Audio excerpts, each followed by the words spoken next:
반갑습니다. 우리 중직자 여러분, 오늘 함께 예배 드릴 수 있어서 너무 반갑고 행복합니다. 그 코로나가 군대에 있을 때 느낌을 주는 것 같아요. 군대 갔을 때 모든 일상과 또 가족들이 소중하고 이렇게 형제자매가 소중한 그런 마음이 있었는데, 오늘 또 이렇게 다시 뵈니까는 너무 반갑고 좋습니다. 음, 잠깐 작은 소리로 인사했으면 좋겠어요. 보고 싶었습니다. 보고 싶었습니다. 예, 사랑합니다.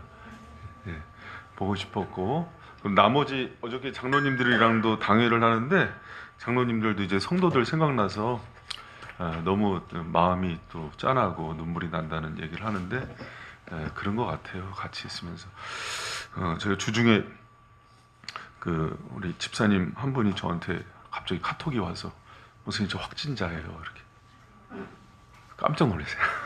근데 그게 요새 이제 쪼크래요. 위험한 쪼크인데, 그 코로나 때문에 움직이지 못해서 살이 확 쪘다고. 확진자.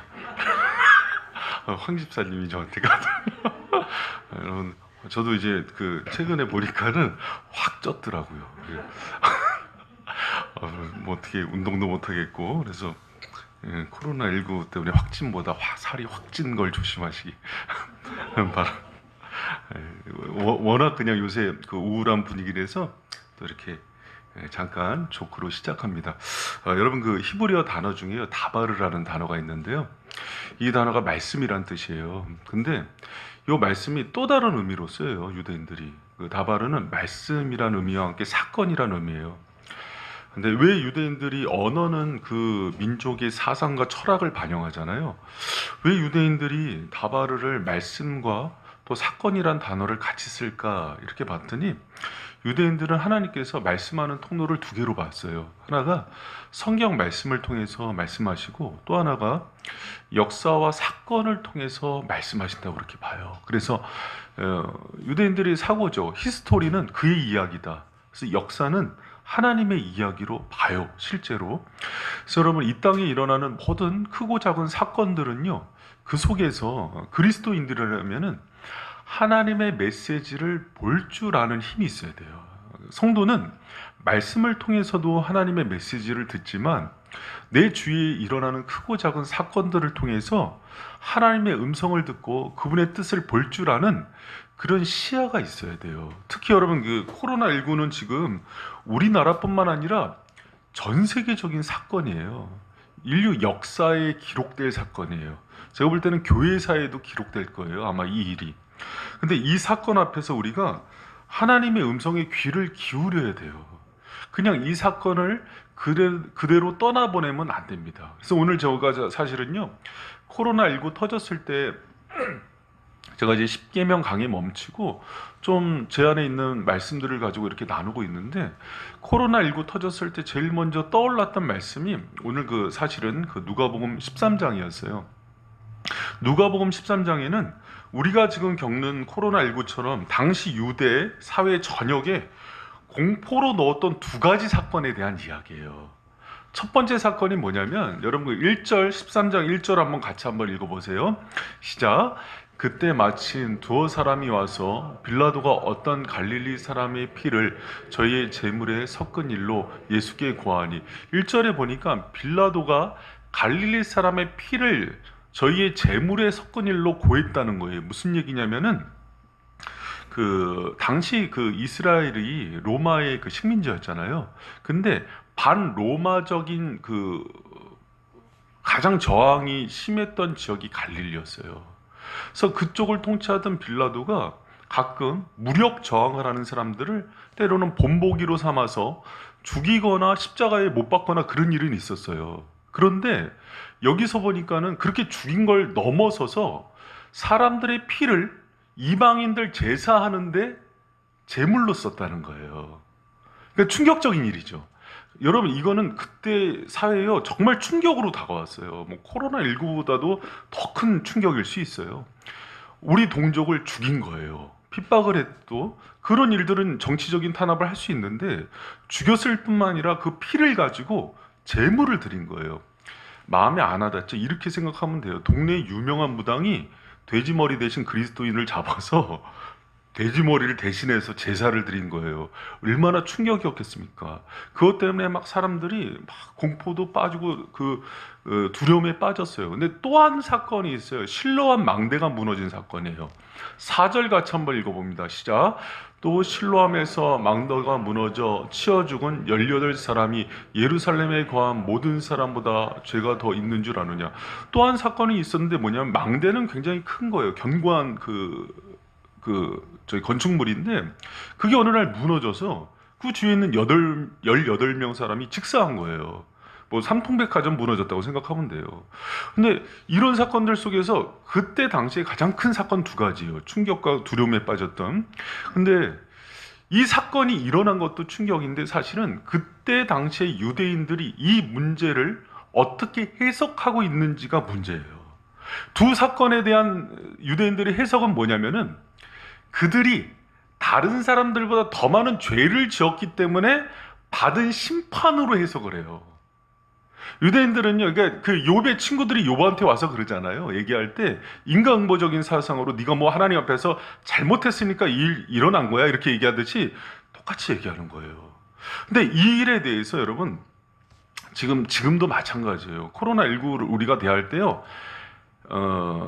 지양해야 되는 생각 중에 하나가 이런 관점 중에 하나예요. 정지하고 이것은 그 사람의 잘못이다, 또 그 문제다 이렇게 뒤집어 쓰이는 거는 우리가 조금은 지양해야 돼요. 주님이 원하는 마음은 아니에요. 제 대학교 동기 중에요. 스위스에서 예수伝道단 DTS 훈련을 받은 친구가 있어요. 문장석이라고. 요새는 녹음이 되니까 실명 거론하기 참 어려워요, 다. 그리고 제가 되게 발음에 신경 써요. 그래서 저도 어색해요. 이렇게 하다 보면은 나중에 이렇게 들어보면은 발음이 새더라고요. 그래서 또박또박 하려고 그래요. 근데 되게 어색하더라고요. 그게 저는 이제 방송용이 아니래갖고. 집에서 예배 드리시는 분들도 이해해 주시기 바랍니다. 근데 그 문장석이라는 친구 어머니가 전도사님이셨어요. 20대 초였으니까 어머니가 50대 초중반이셨거든요. 우리 옥전사님처럼 신방전도사 사역을 하시는데 작은 교회여서 가끔 찬양 인도를 하셨어요. 근데 찬양 인도를 하다가 혈압이 있으셔서 뇌출혈로 돌아가셨어요. 요 자리에서. 여러분 그럴 수 있죠. 근데 이제 이 문장석이라는 친구가 상처를 받은 게 어머니 장례 치르고 나서 그 다음에요. 교인들한테 말이 퍼졌는데 이렇게 퍼지는 거예요. 그 전도사님이 하나님 앞에서 잘못해서 그런 거라. 그래서 그것 때문에 이루 씻을 수 없는 그 상처를 받았어요. 그 친구가. 그래서 그것 때문에 해외로 나간 것 같아요. 여러분 우리는요, 지금 코로나 이런 터지는 문제 앞에서 다른 사람이 그 병에 걸려서 또 때로는 죽을 수 있고 이런 상처들을요, 정지하는 관점으로 보면 안 돼요. 근데 이때 당시에 예수님 살던 유대 지역에 큰 사건을 볼 때 사람들이 가지고 있는 보편적인 인식이 그런 사고였다는 거예요. 그 문제를 놓고 예수님이요, 그 사건을, 그 다바르를 어떻게 이해하고 볼 건지를 가르치는 거예요. 여러분 예수님께서 이 사건에 대해서 뭐라고 말씀하십니까? 중요한 거 얘기해요. 13장 3절에 같이 한번 읽어봅니다. 시작. 너에게 이르노니 아니라 너희도 만일 회개치 아니하면 다 이와 같이 망하리라. 여러분 실로암 망대가 무너진 사건이나 갈릴리 사람들이 빌라도에 의해서 죽어서 그 피가 제물로 드려진 모든 사건에 대해서 똑같은 얘기를 해요. 예수님이 먼저 봐야 되는 것은 너에게 이르노니 아니라 너희도 만일 회개치 아니하면 다 이와 같이 망하리라 얘기를 해요. 여러분 이거는요 어떤 관점을 얘기하는 거냐면 죽은 자의 잘못과 그들을 하나님께서 심판했다는 그 관점으로 보는 건 옳지 않고 살아있는 너희들을 돌아보는 기회로 삼는 게 먼저라는 걸 얘기하는 거예요. 여러분 어떤 사건이 들어왔을 때는요 제일 먼저 적용을 누구한테 하는 거예요? 남아있고 살아있는 나에게 하는 게 맞는 거예요. 그게 그리스도인들이 가지는 가장 건강한 역사식이고 문제를 해석하는 첫 번째 법이에요. 그것을 주님께서 말씀해 주는 거예요. 코로나를 시대 문제로 삼고 손가락질하고 정치인들 문제 삼고 막 지금 뭐 문재인이 잘못했다 이것보다는 지금 내가 이걸 어떻게 받을지 먼저 생각하는 거예요.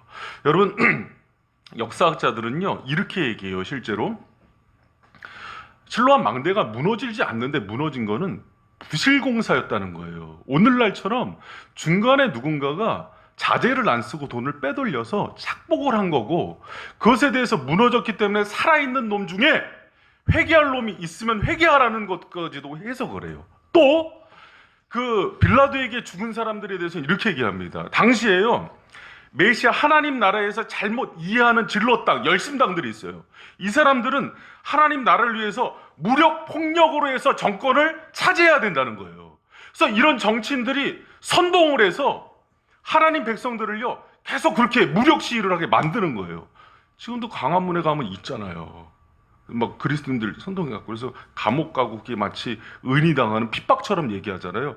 다 잘못된 거예요. 근데 그렇게 했던 잘못된 그 무력적인 선동을 하고 이런 모든 것들도 사실은 이 사람의 일어난 피해로 얘기를 하시는 거예요. 그래서 누가 회개를 해야 되냐면 살아있는 그 사람이 회개해서 너희 자녀나 가족이나 또 다른 사람이 올 희생을 막아야 되니까 돌이키라는 얘기를 하는 겁니다. 여러분 이해가 되셨어요? 여러분 근데 중요한 거는 이 얘기는 성경에 나오진 않아요. 역사학자들이 그냥 이렇지 않을까 추측을 하는 거예요. 근데 확실한 거 하나는 주님께서 이 일에 대해서 모든 그리스도인들이 우리가 먼저 회개할 일로 받자고 얘기하는 거예요. 여러분 지금요 제가 어저께 보니까는 3월 14일 오후 9시 기준으로 코로나 사망자가 5,547명이에요.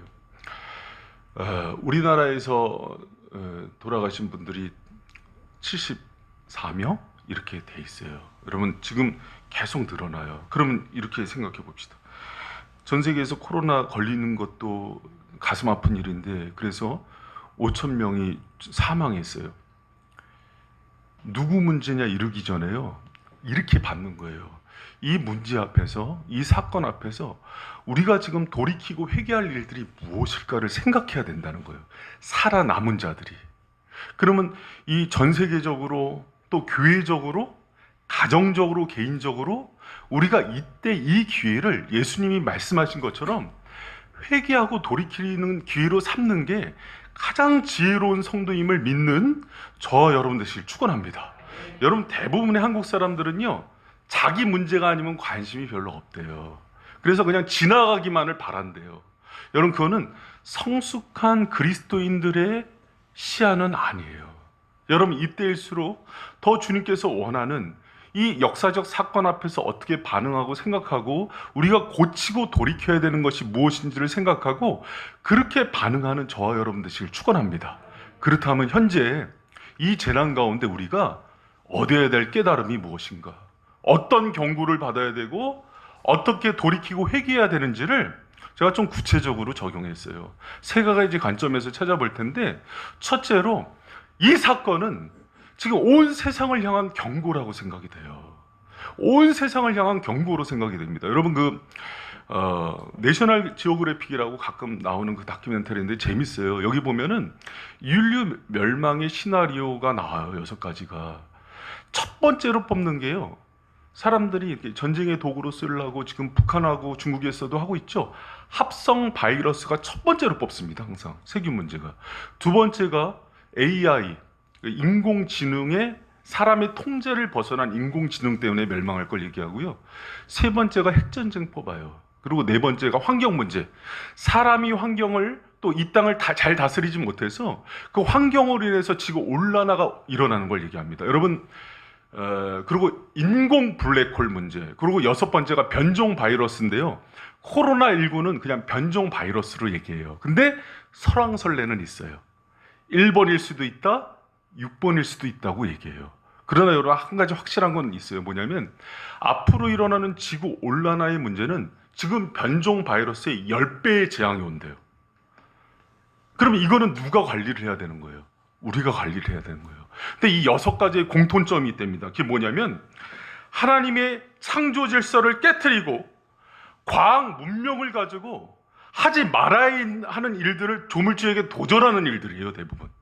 여러분 예를 들면은 뭐 그 GMO 같이 유전자를 마음대로 변형하거나 성전환 수술하거나 하나님께서 순리대로 쓴 걸 영리대로 쓰는 뭐 동성애 문제로 인해서 또 에이즈가 생긴다거나 이런 모든 것들이 사실은 하나님에 대한 도전이고 창조 질서와 하나님께서 원하는 방향대로 이 땅을 관리하고 다스리지 못한 것에 대한 재앙으로 보는 거예요. 여러분, 인류는요, 그 어느 때보다 과학을 앞세워서 신의 위치로 올라가요.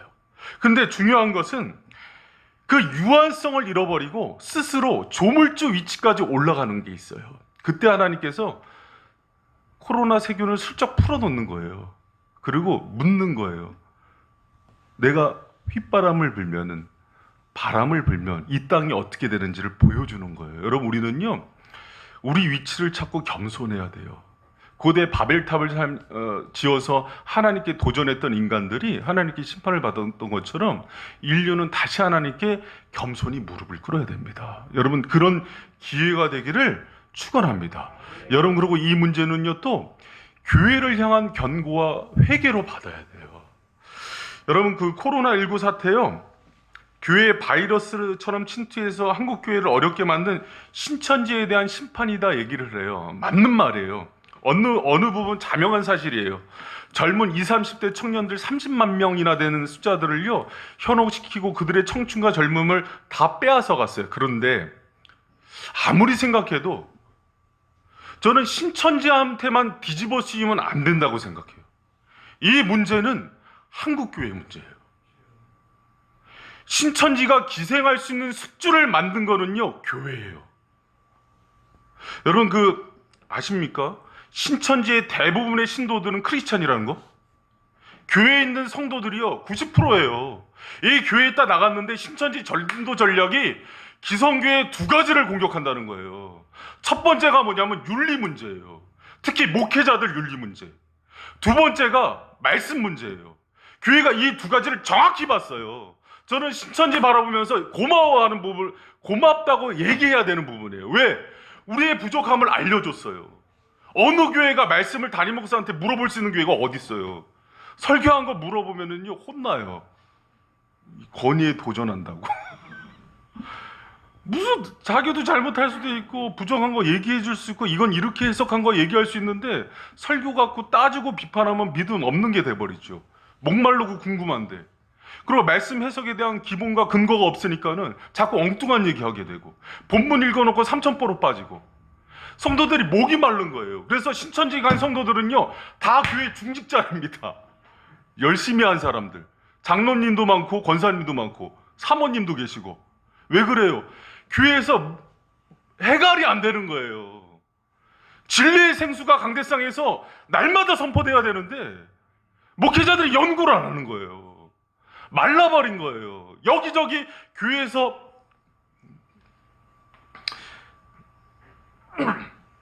침 안 튀고 살살해야 되는데. 이재명이 경기도에 있는 그 교회들한테 그 예배 중지 명령들 있잖아요.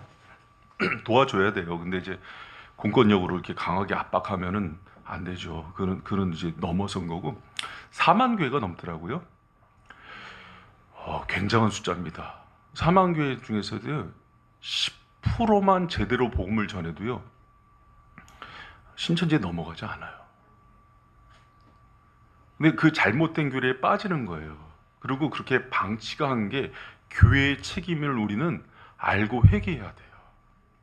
그리고 또 하나가요, 교회 윤리 문제예요. 신천지가 계속 공격하는 게요, 목회자들, 성도들, 중직들 윤리 문제예요. 바르게 살지 못하지 않느냐. 다 사꾼들 아니냐. 돈 많이 받으려고 이 교회 저 교회 옮겨 다니는 거 아니냐. 성도동 문제, 비리 문제, 각종 비리 문제. 큰 교회 중에서 재정 공개 투명하게 하는 교회가 있나? 여러 가지 문제들이에요. 그러니까 이 문제 앞에 얘기를 못 하는 거예요. 여러분, 우리는 이 문제를요, 신천지한테 손가락 하기 전에 예수님이 말씀하신 것처럼 우리가 회개하고 돌이키지 않으면 망한다는 음성 앞에 반응하는 우리 바이샘 교회와 성도들 되시기를 축원합니다. 먼저 저와 목회자들이 회개해야 돼요.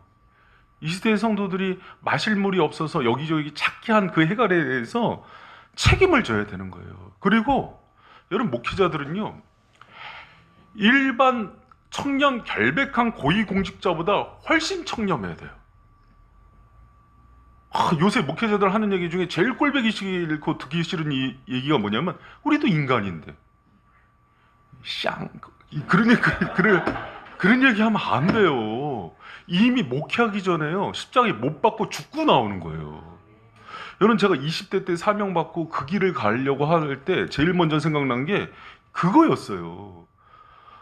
내가 누리고 싶은 거, 입고 싶은 거, 먹고 싶은 거, 하고 싶은 거 다 내리고 가는 길이에요. 원래 이 길 자체가 자기 부인이고. 그래서 가장 앞장서서 가장 도덕적이고 윤리적이어야 돼요. 뭐 율법주의다 이런 얘기 하기 전에 그래야 돼요. 여러분, 예전에 우리 뭐 연세중앙교회 윤석천 목사님 얘기 많이 해요. 그러니까 요새 하는 거 보면 조금 잘못하시는 것도 있어요. 근데 윤석천 목사님 일화가 있어요. 뭐냐면 막 지금 뭐 그 교회 뭐 수만 명이잖아요. 뭐 교회가 엄청 큰데 그 딸이 하나 전도를 했대요, 아버지를. 근데 아버지가 되게 뭐 이렇게 그 되게 높은 고위 공직자였는데, 다른 사람들의 그 비리나 이런 것들을 이렇게 할 수 있는 그런 위치에 있는 그 검시관이었나 봐요. 그러니까 내가 니네 목사님 뒷조사에서 만약에 조금이라도 비리가 안 나오거나 물질적으로 투명하면은 내가 그 교회 나가겠다 했어요. 근데 뒷조사를 했는데 너무 깨끗한 거예요. 그래서 그 교회 갔대요. 여러분, 기본적으로 그 정도는 돼야 된다는 거예요. 그죠? 근데 신천지가 들쑤시는 게 그 포인트였어요, 사실은. 그러니까 다 넘어가죠. 근데 나중에 알고 보니까 신천지 더해. 근데 공격은 제대로 한 건 맞아요. 여러분, 우리가 그것에 대해서 니들은 더 뭐 똥 묻은 개니까 우리는 뭐 더 얘기 안 듣겠다 이게 아니라, 이때 우리가 돌이켜서 보완하고 회개하는 기회가 되기를 축원합니다. 또 하나 기억해야 될 게 있어요. 저는요, 깜짝 놀랐어요. 신천지 30만 명 됐더라고요. 14만 4천 명만 구원받는다 그랬는데 어떡하나 이제 나머지는 14만 4 그럼 16만 명은 이제 구원 못 받. 그 안에서도 경쟁이 일어나나? 원래 14만 4천이잖아요, 신천지는. 근데 지금 30만 명이면 어떻게 되는 거예요, 지금 숫자가? 너무 양심적이지 않아. 근데 그렇게 생각하기 전에 저는 하나 놀란 게, 기독교 계속 마이너스예요. 또 어떻게 그렇게 전도했지? 여러분, 그 터키에 갔는데 터키 선교사님 이런 얘기하는 거예요. 목사님, 그 카디큐의 교회 밑에 신천지가 선교가 안 세요. 떡볶이 장사하면서 선교한대. 여러분, 그건 배워야 돼요. 한국 교회 전도 선교 안 해요. 2017년 이후로 선교 마이너스 됐고요, 전도도 안 해요. 여러분, 전도와 선교는요, 교회 사명이에요. 잘못됐지만 신천지는요, 그 사명 붙들고 나가긴 해요. 여러분, 우리가 바른 거 있다면 그 바른 것들을 가지고 더 주님께 헌신하는 주님 사명에서 쓰임받는 거룩한 교회 되기를 축원합니다. 다들 힘들다고 선교 안 해요. 포기해요. 전도해요. 여러분, 교회의 본질이에요, 선교와 전도는. 여러분, 다시 한번 바이센교회가 어려울수록 주님 맡겨주신 사명 감당하는 교회 되기를 축원합니다. 여러분, 그리고 개인적인 적용이에요. 어떻게 보면은 이게 가장 중요할 수 있어요. 여러분, 이 시기는요, 각자 자기를 돌아보는 시기가 돼야 돼요. 기독교가요, 136년 만에 처음 예배가 중단됩니다. 충격적인 일이에요. 왜 하나님이 이 예배를 지금 멈추게 하셨을까? 돌아봐야 돼요. 여러분, 이 얘기하니까 카톨릭 신부가 이렇게 얘기해요. 야, 136년 갖고 그러냐? 우리 230년인데? 그러니까 옆에 듣던 이제 중이 그러더래요. 우리 1600년 만에 중단. 고구려 소수리망 이후로 처음이다 지금. 어디 160년, 130년 갖고 까불이 1600년. 불교계는 이게 혼란이야. 여러분, 우리가 웃기죠. 웃으라고 말씀드렸는데, 여러분, 그러나 우리 어디 저기 땡중하고 비교를 하겠어요, 우리가. 요새 녹음되니까 되게 신경 쓰여요. 이런 발언들 되게 위험하거든요, 사실은. 그래서 전 녹음 되게 싫어하는데. 여러분, 다른 종교랑 비교할 수 없죠. 정말 참된 왕이신 하나님을 어떻게 섬기는지가 우리한테 사명인데요. 왜 하나님께서 지금 예배를 중단하게 하고 각자 가정에서나 개인적으로 그 자리를 하는지 여러분 많이 생각했어요. 그런데 제가 그런 생각이 들더라고요. 여러분, 개인적으로 있을 때 하나님과의 나의 관계가 내 실력이에요. 여러분 꼭 생각해야 돼요. 저 대학교 때 읽었던 책이에요. 저 빌 하이벨스의 아무도 보지 않을 때 당신은 누구인가. 여러분 이걸 점검해야 돼요. 개인 경건은 아무도 없는 곳에서 나와 하나님의 단독자 1대1로서 섰을 때 증명이 돼요. 여러분 지금은요 우리가 하나님 앞에서 내가 누구인지를 증명받는 시간이에요. 여러분 그 주중에 유기성 목사님하고 제가 패친이에요. 저는 유기성 목사님 잘하는데 그런 저를 몰라요. 그래서 패친을 하면서 이제 주고받는데 그런 글을 올렸어요. 그 요번에 이제 코로나 사태로 인해서 얘기하면서 본인이 몇 년 전에 안식년을 하면서 6개월 동안 안식월을 6개월 동안 했던 것들을 추억하면서 이런 얘기를 해요. 처음에 기대감을 가지고 안식년을 보냈는데 막상 해보니까 그렇게 공고하고 힘들더래요. 그러면서 자기 성찰을 하잖아요. 이유를 알았대요. 뭐냐면은 자기가 그동안 교회 일에 바빴지 하나님을 섬기기에 바쁘지 않은 걸 알았대요. 여러분 되게 미묘한 차이예요. 이거를 누가 아냐면 자기와 하나님만 알아요. 교회에 많이 부지런히 왔다 갔다는 할 수 있는데 내가 정말 주님께 충성한 건지 일에 충성한 건지는 달라요. 여러분 주님은요 이거를 각 사람한테 묻고 있을지 몰라요. 여러분 정말 이 시간이 정말 하나님을 얻는 시간이 되기를 축원합니다. 특히 저 같은 목회자들, 우리 바이생교회 사랑하는 그 목회자들 특히 생각해야 돼요. 우리가요 땅만 밟다가 끝나는 인생이 될 수 있어요. 목사님들 중에요 나이가 들어서 은퇴하고요 그러니까 일반 성도만도 못한 목사님들이 가끔 보여요. 이분들의 특징이 뭐냐면 개인 경건에서 하나님과 1대1 관계에서 실패한 분들이에요. 근데 목회할 때 분주하게 일은 많이 했어요. 그런데 하나님을 얻지 못한 거예요. 여러분 이거는요 경건이 아니에요. 그건 뭐냐면은 그냥 일만 한 거예요. 여러분 우리가 정말 하나님을 얻는 신앙인이 되기를 축원합니다. 그래야 돼요. 여러분 코로나19는요 지금 그걸 점검하는 시간이라고 전 생각이 됩니다. 각자가 흩어진 곳에서 정말 하나님과 친밀하게 동행하고 있는가, 그분을 묵상하는가, 내가 있는 자리에서 여러분 우리는 그동안 종교적인 플레인과 시스템에 갇혀 있었어요. 근데 지금 완전한 자유인이에요. 누가 나를 통제하냐면 이제는 하나님과 성령만 나를 통제할 수 있어요. 그 속에서 하나님 앞에서 거룩하고 경건하게 쓰는 사람이 진짜인 거예요. 여러분 마지막 때 핍박의 때가 오고 다 하나님께서 뿔뿔이 디아스포라가 돼서 흩어지게 할 때도 올 수 있어요. 그러면 그때 하나님 앞에서 단독자가 돼서 그 순간에 친밀함을 누리는 사람이 마지막까지 그 나라에 가는 사람인지 믿으시기 바랍니다. 여러분 저는요 개인적으로 코로나19 때문에 아쉬움도 많아요. 그러나 하나님 주신 기회라고 생각해요. 여러분 이 순간에요 많은 성도들이 기도합니다. 하나님 빨리 끝나고 모이게 해주시고 속히 모이게 해주시옵소서 간절히 기도해요. 그런데요 속히 끝났는데 지금 이 상황에서 아무것도 못하고 있고 손 놓고 주일날 가정예배 드리는데 예배도 못 드리고 누워서 그냥 관람하고 영상 예배 드리면서 관람하고 기도 생활도 안 하고 말씀도 안 읽고 이런 사람은요 돌아와도 공고해져요. 확실합니다. 여러분 제가 진짜 확실히 얘기할 수 있어요. 하나님은요 우리와 그분과의 관계에서요 다른 걸 보지 않아요. 나를 원하시는 거예요. 여러분 지금 나 하나만 놓고 예배 드리고 있는 이 순간이 하나님을 만나고 그분과 친밀히 교제할 수 있는 기회임을 믿으시기 바랍니다. 그리고요 점검하세요. 점검하세요. 이때 내가 하나님 앞에 쓰지 못하고 돌아오면은요 돌아와서 잠깐은 또 충만히 할 수 있어요. 그런데 또 문제되고 또 목마르다 그래요. 여러분 이건 거짓이에요. 아무도 보지 않을 때 나는 여전히 참 신앙인이 아니었던 거예요. 여러분 유기성 목사님 그걸 꼬집은 거예요. 내가 목사였지만 큰 교회 대형 교회 담임 목사여서 바쁘고 사람들 속에 둘러싸여 있고 늘 예배 가운데 빠져 있어서 내가 경건한 줄 알았는데 혼자 떨어져 보니까 그렇게 곤고하더래요. 알아보니까 예수님이 멀리 계신 거예요. 여러분 이 상황 속에서요 저 알아요. 충만함을 누리는 성도들이 있어요. 존경스러워요.